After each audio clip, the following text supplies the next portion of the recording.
Plusieurs centaines, voire des milliers de morts, c'est ce que craignent les autorités après le passage du cyclone Chido sur Mayotte. Dans l'archipel, la population sans papier dépasse les 100 000 personnes, ce qui rend le décompte officiel encore plus difficile et engendre une peur pour certains d'aller demander de l'aide. Bruno Retailleau, ministre démissionnaire de l'Intérieur, arrivé dans la matinée, indiquait que plusieurs jours allaient être nécessaires pour établir un bilan. Dans ce département, le plus pauvre de France, le logement et les services publics ont été abandonnés, rendant la population massée dans des bidonvilles plus vulnérables. L'hôpital, lui, tourne au ralenti, comme l'expliquait la ministre de la Santé. Nous avons une situation qui est bien sûr très dégradée, avec un hôpital qui a été très endommagé et des centres médicaux également qui sont inopérants. Des centaines de soignants de la réserve sanitaire sont donc en route pour Mayotte et Santé publique France a lancé un appel auprès des professionnels. 2 jours après le passage du cyclone, l'eau et la nourriture commencent à manquer. Un pont aérien et maritime a ainsi été mis en place avec La Réunion pour évacuer les blessés et acheminer du matériel.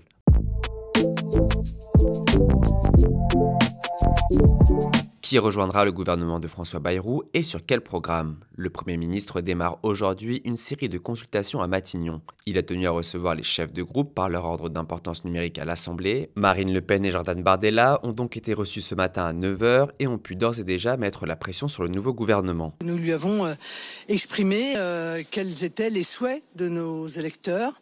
Le souhait de ne pas voir aggraver les problèmes de pouvoir d'achat des Français, de s'attacher à apporter des solutions à la très grave crise sécuritaire qui secoue notre pays, ainsi qu'à celle de l'immigration. Et puis nous avons bien entendu évoqué les modes de scrutin.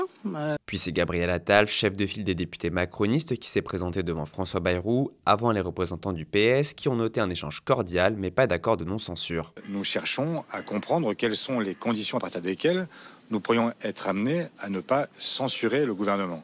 Et donc nous étions prêts à gouverner en étant ouverts au compromis. Nous sommes dans une opposition qui est elle-même ouverte au compromis. La France insoumise a, elle, refusé l'invitation, pointant des désaccords profonds avec la politique du MoDem. Les députés du Nouveau Front Populaire, nous avons été élus pour la rupture avec la politique d'Emmanuel Macron. Mais est-ce qu'il ne vaut pas mieux dans la situation actuelle ? Évidemment, nous n'avons pas été élus pour servir de béquille à la continuité du macronisme. Les consultations se prolongent avec les autres partis jusqu'à demain.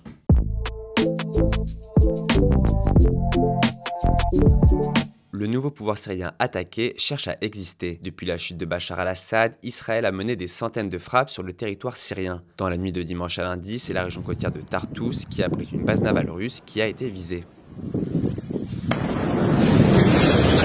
Ce sont les frappes les plus lourdes depuis 2012 dans cette zone, d'après l'Observatoire syrien des droits de l'homme. Des bombardements qui doivent cesser pour l'ONU. We are continuing to see Israeli movements and bombardments into Syrian territory.